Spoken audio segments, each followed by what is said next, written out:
Hello বন্ধুরা, আমার গল্পের ক্যানভাস ইউটিউব চ্যানেলে আপনাদেরকে স্বাগতম। আজকে আপনাদের সামনে যে গল্পটি নিয়ে এসেছি তার নাম মহিষাসুর বার্তা। তবে চলুন শুনে দেখি মহিষাসুর কাকে কি বার্তা দেয়। আমার নাম ছন্দক বিশ্বাস। আমি একটা ছোট প্যাথোলজি ল্যাব চালাই। কাজকর্মের চাপ খুব বিশেষ একটা থাকে না। আমি আর আমার খুড়তুতো দাদা অবিনাশ আমরা মাঝে মাঝেই বেরিয়ে পড়ি দুর্গম কোনো জায়গা আবিষ্কারে। না, ভাস্কো দা গামার মতো নয়। যে জায়গা আমাদের জানাশোনা দেখা নেই সেসব জায়গায় যাওয়া, ঘোরা, দেখা, নতুন মানুষ, নতুন পরিবেশ, নতুন সংস্কৃতি, এগুলো জানা, খুঁজে বের করা, এও একরকম আবিষ্কারই তো, তাই না? তো এইবার ঠিক হলো যে পুজোর আগে আমরা কোথাও ঘুরতে যাব। নতুন কোনো জায়গায়, নতুন কোনো শহরে, নতুন কোনো আবিষ্কারের নেশায়। আমরা মাঝে মাঝেই এরকম করি। গুগল থেকে র্যান্ডমলি কয়েকটা জায়গা সার্চ করি, তারপর সেখান থেকে ডেস্টিনেশন ঠিক করে বেরিয়ে পড়ি দুজন মিলে, অজানাকে জানার কৌতূহল নিয়ে। গিন্নিও এখন এসব ব্যাপারে আর কিছু বলে না। এখন এসব গা সওয়া হয়ে গেছে ওর। এবার আগে থেকেই ঠিক ছিল যে এই দুর্গাপুজোর আগে রুমি বাবার বাড়ি কয়েকদিন থেকে আসবে। পুজোর আগে পরে বাচ্চাদের পড়ার চাপ একটু কম থাকে, আর রুমির বাবার শরীরটাও বিশেষ ভালো নেই। তাই রুমি মানে আমার গিন্নি কিছুদিন ওখানে থেকে বাবাকে সঙ্গে করে নিয়ে আসবে এখানে। রুমির মা মারা যান বছর দেড়েক আগে, তাই পুজোর সময় ও ওর বাবাকে নিজের কাছে নিয়ে আসতে চায়, যাতে করে ওর বাবার মনটা ভালো থাকে। যাই হোক, পূর্ব প্রস্তুতি মতে চলে এলো সেই সময়। কাল রুমি বাবার বাড়ি চলে যাবে আর অবিনাশদা পরশু আসবে। তারপর আমরা বেরোবো আমাদের নতুন এক্সপেডিশনে। যদিও অবিনাশদার আজকেই আসার কথা ছিল, কিন্তু কোনো এক বিশেষ কাজের জন্য আজকে ও আসতে পারবে না, আসবে পরশু। আমাকে স্টেশনে নিতে যেতে বলেছে। জলপাইগুড়ির 5খানা চা বাগানের মালিক হলে কি হবে, একেবারে হার কিপটে। আমি বলেছিলাম এখন পুজোর আগে ট্রেনে অনেক ভিড় হবে, তুই প্লেনে করে চলে আয়, সামনে আমাদের অনেক ট্রাভেল করতে হবে। কে শোনে কার কথা, অতগুলো টাকা খরচ করার চেয়ে ট্রেনে ঠেলে ঠুলে আসায় মনস্থির করলো। তবে ঘুরতে যাওয়ার বেলায় তার কার্পণ্য নেই, সেই বেলা হাত খুলে খরচা করবে। পরের দিন রবিবার, একটু পরেই অবিনাশদাকে আনতে স্টেশনে যেতে হবে, তাই রেডি হচ্ছি। এমন সময় শুনতে পেলাম কলিং বেলের ঘণ্টা। দরজা খুলে দেখি অবিনাশদা দাঁড়িয়ে আছে দরজার সামনে। আমি বললাম, কী রে তুই, এত তাড়াতাড়ি ট্রেন চলে এলো? আমি তো শুনলাম ট্রেন লেট আছে। আমি এই তোকে আনতে যাবার জন্যই রেডি হচ্ছিলাম। না রে ভাই, ট্রেনটা তো রাইট টাইমেই ছিল। তোকে স্টেশনে না দেখতে পেয়ে ভাবলাম তোর হয়তো বা আসতে দেরি হচ্ছে, তাই নিজেই চলে এলাম। যাক, ভালো হয়েছে। নে তুই ফ্রেশ হয়ে আয়, আমরা একসাথে লাঞ্চ করব। তোর বৌমণি অনেক রকম রান্না করে গেছে আমাদের জন্য। তারপর দুজনে মিলে খেতে বসলাম। অবিনাশদাকে দেখলাম খাবারগুলো দেখে কেমন জানি একটু আমতা আমতা করছে। ও বলল, দেখ ভাই, একটা ব্যাপার হয়েছে, এসব খাবার আমি আজকাল আর খাচ্ছি না, মায়ের বারণ আছে। পুজোর কয়দিন আমি নিরামিষ খাবার খাবো। জানি তোর একটু কষ্ট হবে, তবে একটু ম্যানেজ করতে হবে ভাই তোকে। আমি শুনে তো যে ছেলের একবেলা মাছ বা মাংস ছাড়া চলে না, সে নাকি খাচ্ছে নিরামিষ। আর আসার পর থেকে লক্ষ্য করছি ও যেন কেমন একটু বদলে গেছে। কথার ধরন, ব্যবহার কেমন জানি খুব মার্জিত, খুব শালীন। তবে ও কিন্তু বরাবরই এরকম ছিল না। খুব বেপরোয়া, খামখেয়ালি, একরোখা টাইপের ছিল ও বরাবরই। হয়তো কোনো সজ্জন ব্যক্তির সান্নিধ্যে এই পরিবর্তন হয়েছে ওর। দেখা যাক কদিন সার্ভাইভ করতে পারে ও এইভাবে, তারপর আবার ফিরবে নিজের সমহিমায়। অবিনাশদা বলল, পুজোর পর, হ্যাঁ পুজোর পর ফিরবো আমি সমহিমায়। আপাতত এভাবেই চলুক কিছুদিন। এই কথা শুনে আমি তো চমকে উঠলাম। বললাম, তুই কি করে জানলি যে আমি কি ভাবছি মনে মনে? আমি সব জানি ব্রাদার, এই জগতে সবার মনের কথা আমি বুঝতে পারি। Thought reading brother, thought reading. তুই কি তান্ত্রিক ফ্রান্তিক হয়ে গেলি নাকি রে দাদা? তার থেকেও অনেক কিছু। পরে বলবো খন সব তোকে। যাক, বাদ দে এসব। আমায় একটু ডাল আর আলু ভাজা দিয়ে দেখি, এটা দিয়েই চলবে এবেলা। আচ্ছা, এবেলা এটা দিয়েই একটু কষ্ট করে খা, ওবেলা দেখছি কি করা যায়। কিছু একটা ব্যবস্থা করে দেব। খাবারের পর দুজনে এসি চালিয়ে গল্প করছি। দাদা বলল, বড্ড গরম তোদের এখানে। সব সময়ই এমন গরম থাকে? হ্যাঁ, সব সময়ই তো এমন গরম হয় বরাবর। দাদা বলল, আমাদের ওখানে বাবা এত গরম ফরম পড়ে না। ও তাই নাকি? কিন্তু মাসিমা যে ফোনে বলছিল এবার নাকি খুব গরম পড়েছে তোদের ওখানে। তাই বলছিল বুঝি। যাক, বাদ দে ওসব কথা। তোদের শহরটা ঘুরে দেখাবি না একবার আমায়? দেখাবো বই কি, আবার দেখতে চাইলে অবশ্যই দেখাবো। আগের বারের মতন গাড়ি নিয়ে বেরিয়ে পড়বো এখন রাতে পার্টির পর। তুই তো রাতের শহর দেখতেই ভালোবাসিস। দাদা বলল, রাতে পার্টির পর? No no no, no drink and drive. তাছাড়া রাত নয়, এবার দিনেই শহর দেখব। সবার সাথে কথা বলবো, সবার সাথে পরিচিত হব। মানুষের দুঃখ, আনন্দ, শোক, ভোগ সব নিজের চোখে দেখব কাছে থেকে। কি জানি বাপু, আজকাল তুই যা বলিস তার অর্ধেকের বেশি আমি বুঝি না। ওকে, তুই যেটা বললি সেটাই করব। কখন কোথায় যাব বলিস? দাদা বলল, কাল ভোরবেলা বেরোবো। সারাদিন শহরের বিভিন্ন জায়গা ঘুরবো, দুপুরে বাইরেই খেয়ে নেব, একেবারে রাতে বাড়ি ফিরবো। আমি বললাম, ওকে, বাট ভোরে না বেরিয়ে একটু বেলা করে বেরোলে হতো না? মানে সকাল সকাল ঘুমটা। তোরা ঘুমকে এত প্রাধান্য দিস জন্যে আজকে সমাজের এই অবস্থা। কোথাও কোনো কাজ সময় মতো হয় না, সব কিছুতেই লেট, আর শরীরকে নিজের দাস বানাতে হয়।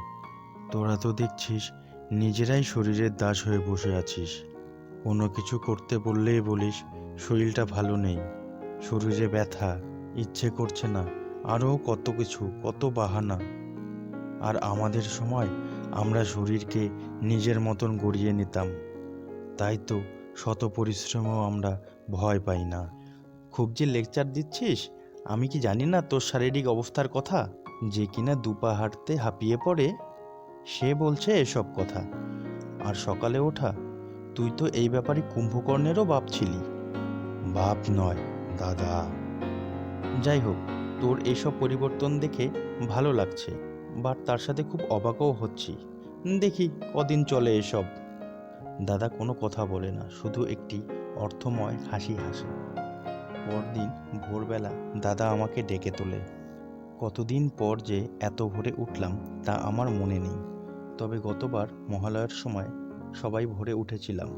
সবাই মিলে একসাথে টিভিতে মহালয়া দেখেছিলাম। তবে ছোটবেলার মতন বাবা মার সাথে বীরেন্দ্র কিশোর ভদ্রের মহালয়ার পাঠ রেডিওতে শুনে যে আনন্দ পেতাম, এখন তেমনটা আর পাই না। আসলে সব কিছু পাল্টে গেছে, সময়, পরিস্থিতি, রুচিবোধ, এবং পাল্টে গেছি আমরাও। আমি ফ্রেশ হয়ে চা বানাতে যাব, দাদা বলল, বাইরে কোথাও খেয়ে নেব। আমরা রেডি হয়ে বেরিয়ে পড়লাম দুজনে। সকালের ফ্রেশ হাওয়ায় বেশ লাগছিল বাইক চালাতে। আমরা প্রথমে প্রিন্সেপ ঘাটের দিকে রওনা দিলাম। রাস্তার পাশের একটা ছোট্ট চায়ের গুমটিতে দাঁড়ালাম চা খেতে। সেখানেই কিছু লোকের মধ্যে আলোচনা চলছিল দেশ রাজনীতির প্রেক্ষাপট নিয়ে। দাদা মন দিয়ে শুনছিল সব কিছু। সেখানে বিভিন্ন প্রসঙ্গের পর উপস্থাপন হলো আরজি করের প্রসঙ্গ। সব কথা শুনে দাদা তাদের মধ্যে হঠাৎ বলে উঠল, আমি জানি অভয়াকে কে মেরেছে। সকলে দাদার দিকে তখন তাকালো। সেই তাকানো চোখগুলো ছিল বিস্ময়, অবিশ্বাস এবং তাচ্ছিল্যে পূর্ণ। একজন প্রবীণ গোছের লোক বলল, কে হে তুমি? আর তুমি জানো অভয়াকে কে মেরেছে? তা এতদিন সিবিআইকে বলনি কেন? তাহলে তো বেচারাদের এত কাঠখড় পোহাতে হতো না, গিয়ে খপ করে খুনি বা খুনিদের ধরে ফেলতো। সবাই সমস্বরে হো হো করে হেসে উঠল বৃদ্ধের কথা শুনে। আমি জানি কে এই জঘন্য কাজ করেছে, আর এর জন্য কে দায়ী। আপনারা আপনাদের কুলিশিত মনের অন্ধকারতম জায়গায় আপনারা জন্ম দিয়েছেন এক ভয়ঙ্কর আসুরিক শক্তির। সেই শক্তি শুভ নয়, অশুভ। আর পরবর্তীতে এই শক্তি নিয়ন্ত্রণ করছে আপনাদের সমস্ত মনুষ্য সমাজকে, যারা এই অশুভ শক্তির নিয়ন্ত্রণে রয়েছে। এই শক্তিই তাদের পরিচালনা করে, তাদেরকে দিয়ে করায় অনুচিত এবং অন্যায় কাজ, মানুষকে পরিণত করে পশুর চেয়েও অধম স্তরে, চেষ্টা করে মানুষের ভিতরের সবটুকু ভালোকে নিঃশেষ করে মন্দের রাজত্ব প্রতিষ্ঠা করতে। তার মনের বিবেক, বুদ্ধি, কর্মপন্থায় প্রকাশ পায় অশুভ আসুরিক শক্তির প্রতিফলন। তখন মানুষ খুন, হত্যা, নির্যাতন ইত্যাদির মতন ভয়াবহ কর্মকাণ্ড সংগঠিত করে।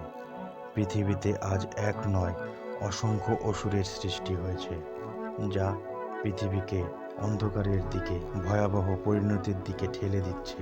এখনোই মানুষের বিবেক জাগ্রত না হলে তার ভিতরের যা কিছু ভালো, যা কিছু শুভ, তাই দিয়ে মনের ভিতরের অন্ধকারতম স্থানটুকু পবিত্র আলোকের আলোকিত না করলে সমস্ত পৃথিবী নিমজ্জিত হবে এক আদিম অন্ধকারে। আর তখন মানুষ আর মানুষ থাকবে না, পরিণত হবে এক একটা অসুরে।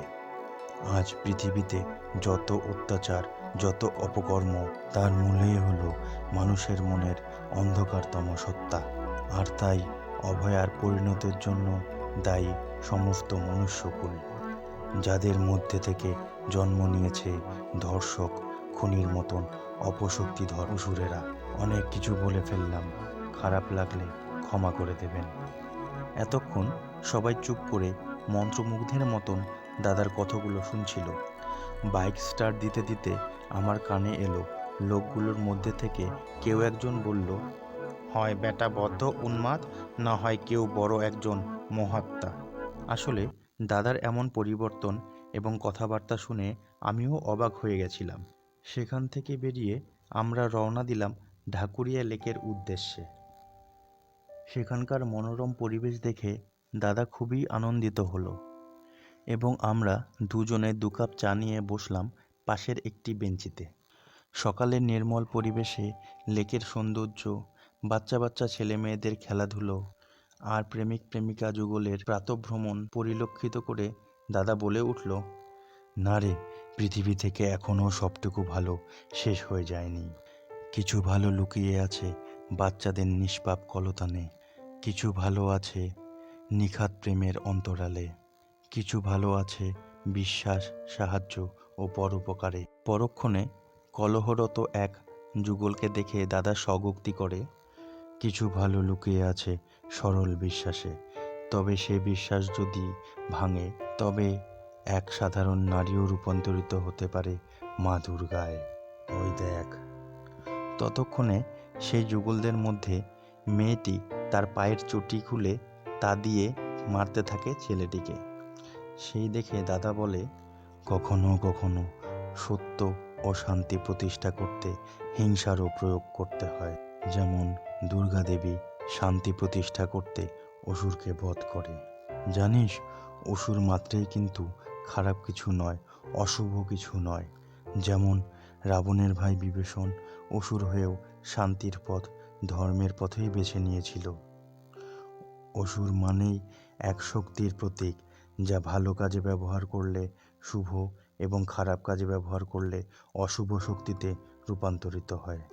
যেমন মহিষাসুর পরম তপস্বী, পরম বলবান হয়েও তার শক্তিকে কাজে লাগায় পৃথিবীর অকল্যাণ হেতু। বিধায় সে শাস্তি পায় বিধাতা কর্তৃক প্রেরিত মা দুর্গা নামক শুভ শক্তির কাছে। তেমনি মানুষের মধ্যেও আমি প্রত্যক্ষ করলাম আসুরিক অপশক্তির বিস্তার। সারাদিন দাদার সাথে ঘুরে তার ব্যবহার, কথাবার্তা শুনে আমি নিশ্চিত কোথাও না কোথাও কোনো গণ্ডগোল হচ্ছে। মনে হচ্ছে কোনো তান্ত্রিক বা সাধু বাবার পাল্লায় পড়ে দাদার মাথাটা বোধহয় বিগড়েছে। তারপর শিয়ালদার বিখ্যাত সাধুর হোটেলে নিরামিষ মধ্যাহ্নভোজ সেরে আমরা চলে এলাম বাড়িতে। তারপর ফ্রেশ হয়ে লম্বা ঘুম দিয়ে উঠে রাতের রান্না চাপালাম। যেহেতু বাড়িতে গিন্নি নেই আর দাদা আমিষ খাবে না, তাই নিরুপায় হয়ে হাতাখুন্তি নিয়ে আমিই রান্নার যুদ্ধে নেমে পড়লাম। রাতে খাবার সময় দাদা হঠাৎ বলে উঠল, এবার বোধহয় আমায় একাই যেতে হবে এক্সপেডিশনে। কেন দাদা, এমন বলছিস কেন? এই সময় হঠাৎ আমার ফোনটা বেজে উঠল। গিন্নি ফোন করেছে। গিন্নি কাঁদতে কাঁদতে বলল যে আমার শ্বশুর মশাইয়ের শরীর আরও খারাপ হয়েছে, আমি যেন কাল সকালে ট্রেন ধরে সেখানে পৌঁছই। ফোনের বার্তা পেয়ে একটু অবাক হয়ে দাদার দিকে তাকাতেই দাদা বলল, তুই কাল তোর শ্বশুর বাড়ি যা, আর এই দিকে কাল ভোলে মহালয়ার পুণ্য লগ্নে আমিও যাত্রা করি আমার গন্তব্যে। যদি সকাল সকাল কাল উঠতে পারিস তবে দেখা হবে, নইলে এখনই বলে রাখি, বিদায় বন্ধু, ভালো থাকিস। চল, অনেক রাত হলো, কাল ভোরে উঠে যেতে হবে অনেক দূর। আমি বললাম, কাল কোন দিকটায় যাবি দাদা, আর ফিরবি কবে? দাদা বলল, ভাবছি পাহাড়ের দিকে যাব, হয় দার্জিলিং, না হয় সিকিমের কোনো অখ্যাত গ্রামে। কবে ফিরব তা এখনই বলতে পারবো না, সময় মতো সব বলে দেব, সব কিছু জানতে পারবি, চিন্তা করিস না। Good night. এই বলে দাদা শুতে চলে গেল। পরদিন আমার ওঠার আগেই দাদা উঠে বেরিয়ে গেছে। দাদার সাথে আমার আর দেখা হয়নি সেদিন। আমিও চলে গেলাম শ্বশুর বাড়িতে। কিছুদিন থেকে শ্বশুর মশাই একটু সুস্থ হলে বউকে নিয়ে ফিরে এলাম বাড়িতে। পঞ্চমীর দিন বাড়িতে ফিরেছি সবে, তখনই মাসির ফোন এলো। মাসি কান্না ভেজানো গলায় যা বলল তা শুনে আমি তো বিস্ময়ে হতবাক।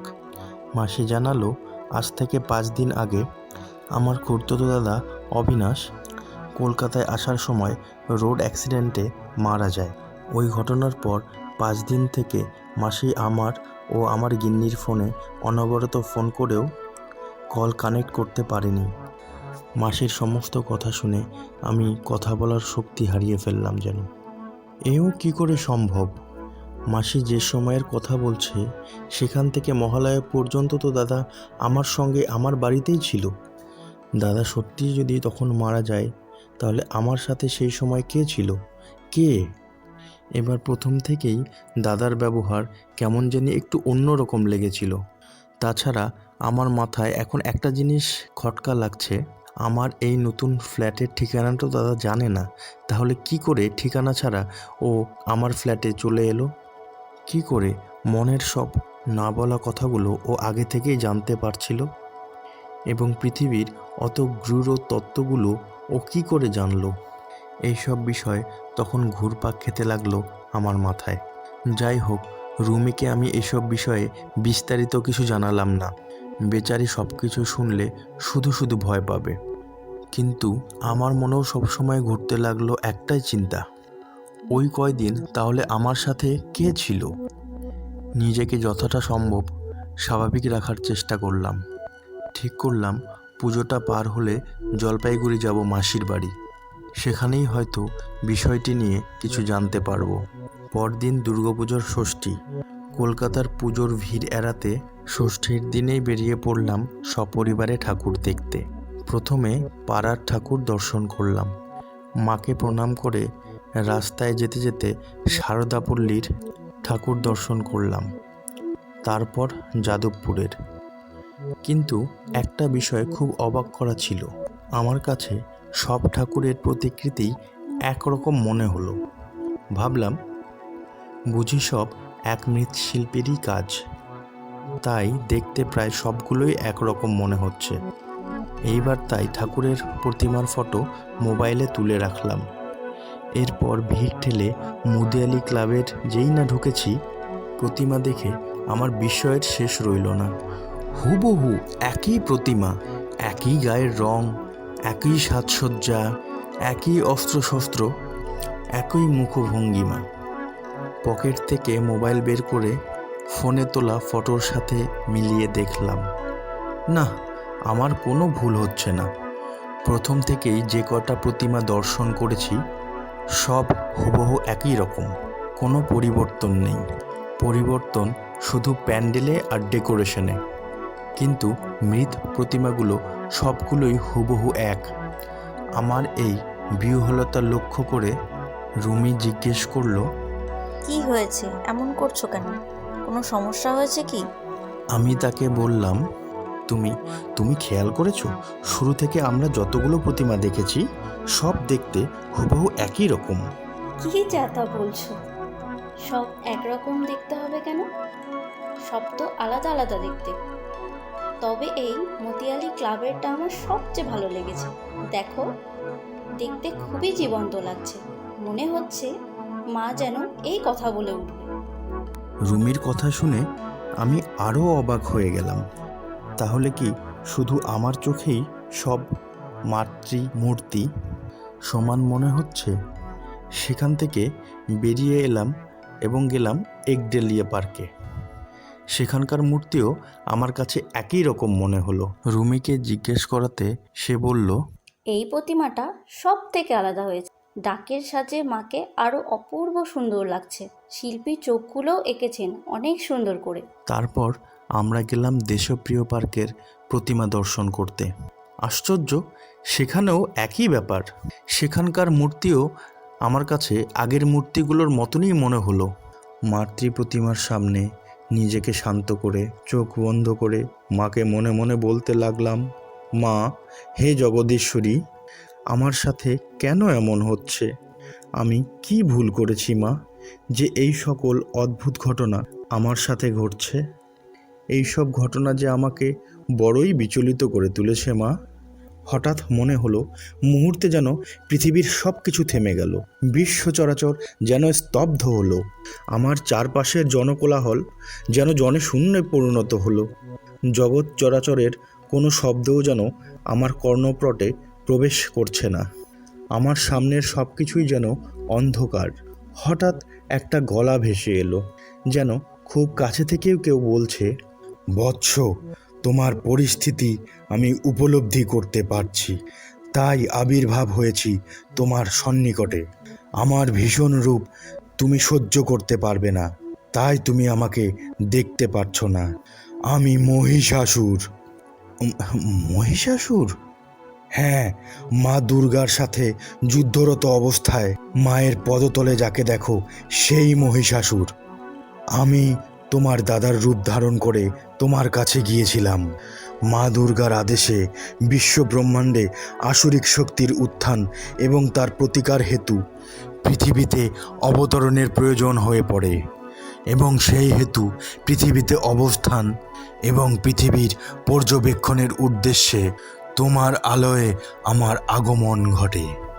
আমি যখন মর্তে আসার জন্য মন স্থির করি, সেই সময়ে তোমার দাদার কালপ্রাপ্তি ঘটে এবং তার মানুষ রূপ নিয়ে পৃথিবীতে আমার অবতরণ ঘটে। তারপরের সব ঘটনা তো তোমার জানাই আছে। তুমি পুণ্যাত্মা, তাই তোমাকে এই সংবাদ দিয়ে তোমার দুঃখ লাঘবের দায়িত্বও আমার। তাই আমার এইখানে আগমন। আশা করি তোমার সকল শঙ্কার অবসান ঘটেছে। আশীর্বাদ করছি, তোমার মধ্যে সবসময় শুভ শক্তির প্রভাব থাকুক। চিরসুখী হও। বিদায় বৎস।